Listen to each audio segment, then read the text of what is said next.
Whitaker's looking to bring the point after, back all the way, down the sideline, all the way, Khaamal Whitaker is in! Khaamal Whitaker has never been one to shy away from the bright lights.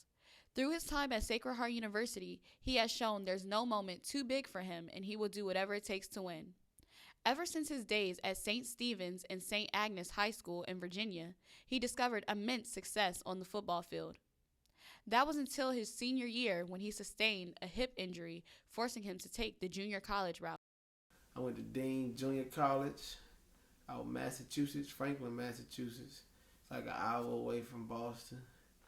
I mean, Dean, it's a one-of-a-kind experience. It's only 1,000 students, 1,000 to 1,200 students, mostly athletes. So, you know what that means? The grind got to be real when you get there. Got to get in, no friends, and just leave it all on the field every day at practice. And the game, the first thing I ever did in my life, I caught 3 picks in one game. So that got me national attention. I was leading the NJCC and NJCCA in interceptions for a couple weeks, but then I lost it because I ended up tearing my labrum during the 7th game of that season. So I had to come back for my 2nd season. I had a couple looks, but when they found out I tore my labrum, I had to go back for my 2nd season. So my 2nd season, I caught 3 picks, but it was just throughout a couple games. And then Sacred Heart came into the picture after Marist offered me. So Marist offered me. Then on the day before, like a couple weeks before signing day, Coach Nofri called me and told me, "Don't sign. I want you to come up here on a visit and see if you like it." Then I came to Sacred Heart on my visit and just felt like home, the environment, the coaching staff, the people. So I committed. Like Sacred Heart, this has got to be the best school environment I've been a part of. School, football, and just all around the environment of the community. It's so welcoming, you know.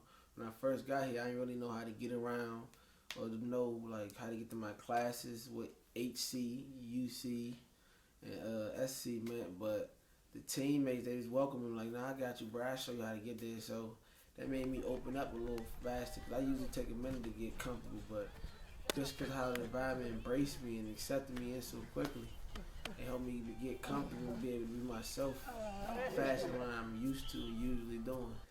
And so far, I'm kind of liking it. Each day I feel like I get better and better acquainted with the community, the football staff, and especially my teammates. I feel like we're becoming more like a family now, so we starting to understand each other's strengths and weaknesses, so it's going to be great to see the upcoming season. So, you know, I'm loving it. So when Khaamal got here, he was pretty quiet, pretty reserved. He didn't really open up for a while. We went through football. We would go there. He would kind of do his thing. We would come back.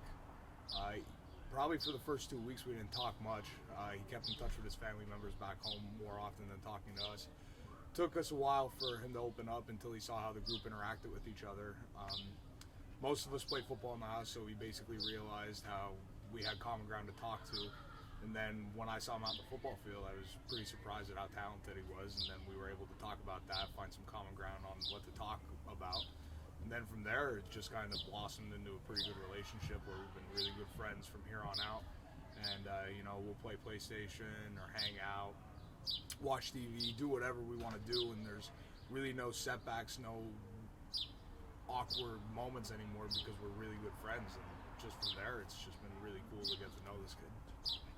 Back in 2011, Khaamal had a life-changing experience when he lost his best friend due to gun violence. Keith, if I had to describe Keith in one word, I'd describe him as a soldier, man, because he was a leader in a way, because he was a little dude. He was only like 5'6", 5'7", but you wouldn't be able to tell that from his heart, man. He ain't take nothing from nobody. And he always, if your Keith mess with you, he'll give you his last if he had to, man.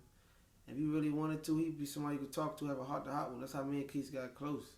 We used to always walk to the store and have heart-to-hearts, and we used to realize, let each other know what it was and what we expected out of life, man.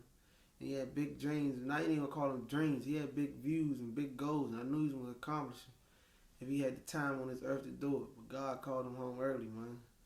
But yeah, that was my best friend, man. That was my man right there. In high school, my senior year, I chose the number 2 just because that motivated me to just go out there and just basically, because he played football too, so I wanted to go out there and do what he did on the field, because he was spectacular too, man. So every time, any number I get, I try to get the number 2 in it to resemble him and resemble how much fight he had in him, man. So when I'm on the field, I always just pray that I'm able to give it my all, and then that he watching over me and I'm making him proud when I'm doing. Khaamal certainly holds Marquise to his heart, which gives him the motivation to fight for his dream every day. From Shoe News, this is Tykira Carter.